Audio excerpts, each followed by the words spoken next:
Hello అందరికీ.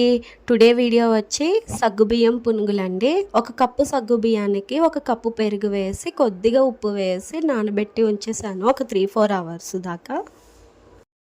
ఇప్పుడు దీంట్లోకి ఒకటి ఆనియన్, కొద్దిగా చిల్లీ ఫ్లేక్స్, తగినంత ఉప్పు, కొద్దిగా మైదా, కొద్దిగా వరిపిండి, కరివేపాకు, కొత్తిమీర, ఉంటే క్యారెట్ తురుము వేసుకొని బాగా కలుపుకున్నాక చిన్న చిన్న బాల్స్ లాగా చేసుకోవాలి. గుంత పునుగుల పాన్లో ఆయిల్ అప్లై చేసుకొని ఇలా చిన్న చిన్న పునుగులుగా వేసుకుంటూ అటు ఇటు తిప్పుకుంటూ రోస్ట్ అయినాక ప్లేట్లోకి సర్వ్ చేసుకొని ఏ అల్లం చట్నీతోనో శనగపిండి చట్నీతోనో తింటే చాలా బాగుంటాయి. ఈ సగ్గుబియ్యం పునుగులు చాలా హెల్తీ కూడా, పిల్లలు కూడా హ్యాపీగా తినేస్తారు. వీడియో నచ్చినట్లయితే please subscribe to my channel, please like the video, share the video and do comment. Thank you.